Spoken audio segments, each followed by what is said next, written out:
In East Africa, a family celebration, a sherehe, serves as a mechanism for community survival and cultural preservation, known as utamaduni. These gatherings fall into three primary categories: welcoming new life through kuzaliwa mtoto, processing grief during matanga, and formalizing unions.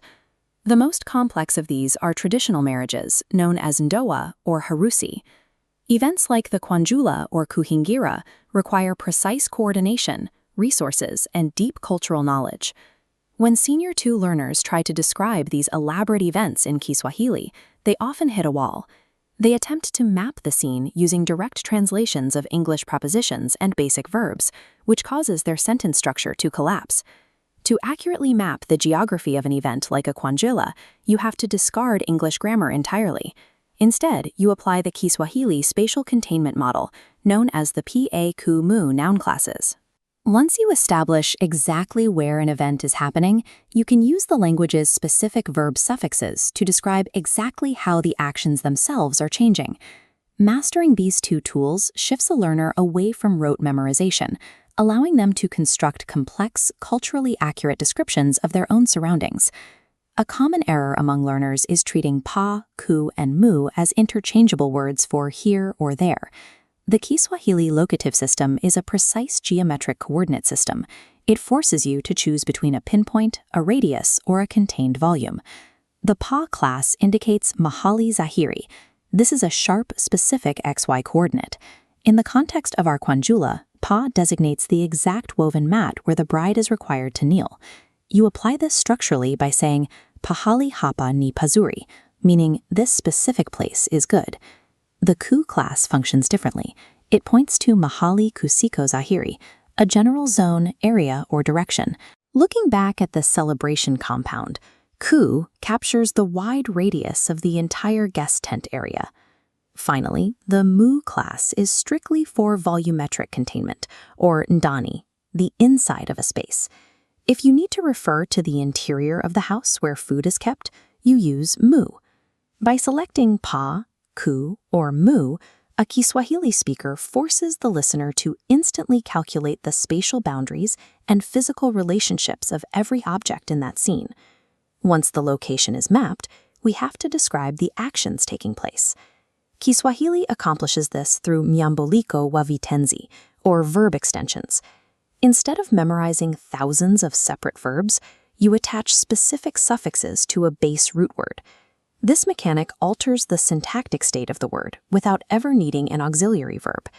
The first type is the state of extension, or kutendeka, which indicates a state of being or potentiality. When the suffix eka snaps into place, vunja becomes vunjika. If a guest drops an item at the party, you don't use vunja, which implies the active intent to break. You use vunjika to establish that the item is currently in a broken state. Next is the causative extension, kutendesha, which indicates forcing or causing an action to happen. It adds the suffix sha. You take the root soma, meaning to read, add the extension, and you get somesha, to cause to read or to educate, like a teacher would. The third type is the reversive extension, kutendua. This signifies the undoing of a previous action by attaching the suffix ua. When letting guests into the compound, you reverse the act of funga, meaning to close, into fungua, to open. Understanding these morphological mechanics equips a learner to reverse engineer any complex Kiswahili verb they encounter, stripping it down to its root to extract the meaning.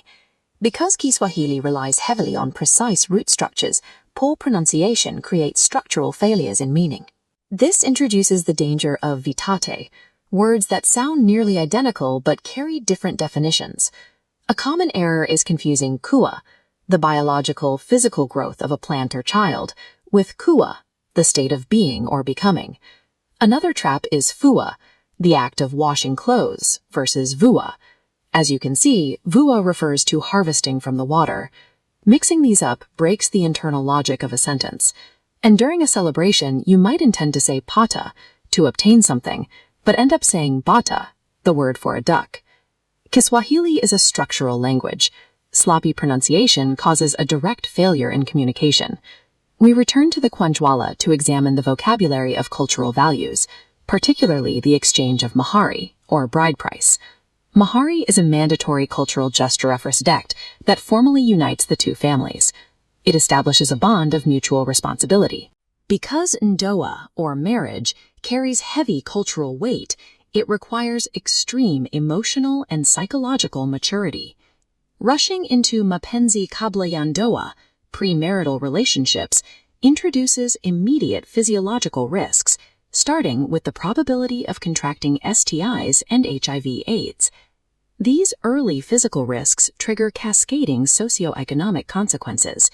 Teenage pregnancies, or mimba za utotoni, often force students to drop out of school, leading to isolation and community stigma.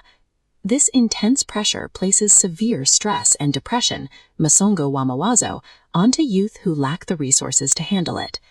Your task now is to apply these concepts. Write a guided essay describing a memorable family celebration you have attended. In your writing, you must successfully utilize the pa, ku, mu locatives to map the physical space of the event and apply verb extensions to accurately describe the actions taking place. Mastering Kiswahili equips you to articulate cultural identity, navigate societal dangers with clarity, and build a responsible foundation for your future.